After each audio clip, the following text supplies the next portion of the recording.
नमस्कार. आजच्या व्हिडिओमध्ये आपण चटपटीत असं कॉर्न रेसिपी बघणार आहोत. त्यासाठी मी इथे 2 कॉर्न घेतलेले आहेत. ते अशा पद्धतीने आपल्याला कट करून घ्यायचे आहेत. म्हणजे जे कॉर्न आहेत ते वेगळे करून घ्यायचे आहेत. धारदार चाकू घ्यायचा म्हणजे कॉर्न लगेच वेगळे होतात. अशाच पद्धतीने आपल्याला कॉर्न काढून घ्यायचे आहेत. आता हे कॉर्न काढून झाले की काय करायचं, एका कढईमध्ये पाणी ठेवायचं. पाणी गरम करून घ्यायचं आणि त्याच्यामध्ये हे कॉर्न आपल्याला घालून घ्यायचे आहेत आणि ह्याला उकळी येऊ द्यायचे. तर झाकण लावून ह्याला एक उकळी आणायची. एका उकळीत छान असे ते शिजले जातात. तर हे बघा छान अशी त्याला उकळी आलेली आहे आणि कॉर्न शिजलेले आहेत. आता हे आपल्याला नितळून घ्यायचे आहे. तोपर्यंत काय करायचं, तर एका कढईमध्ये आपल्याला 2 चमचे तेल गरम करून घ्यायचं आहे. तेल व्यवस्थित तापलं की त्याच्यामध्ये आपल्याला बारीक चिरलेला कांदा घालून घ्यायचा आहे. त्याचबरोबर बारीक चिरलेला टोमॅटो,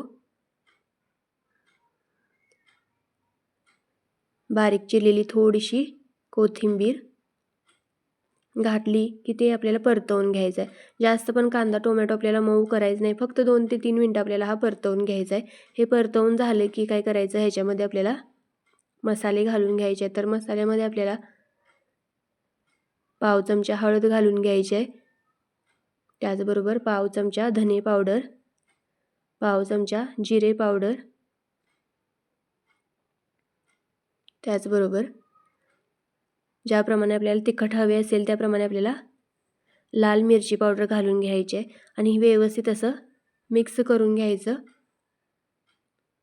हे मिक्स करून झाले की ह्याच्यामध्ये जे आपण कॉर्न इतर ठेवलेले आहेत ते घालून घ्यायचे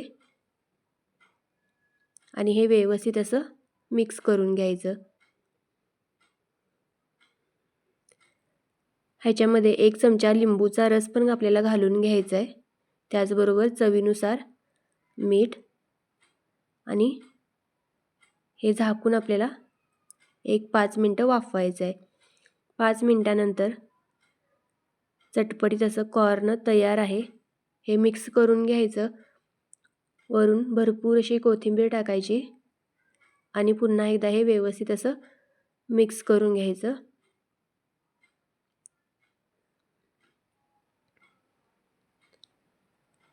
गरम गरम हे कॉर्न नक्की करून बघा आणि खाऊन बघा. खूप छान लागतात. आणि रेसिपी आवडली तर आपल्या चॅनलला लाईक, शेअर आणि सबस्क्राईब नक्की करा. धन्यवाद.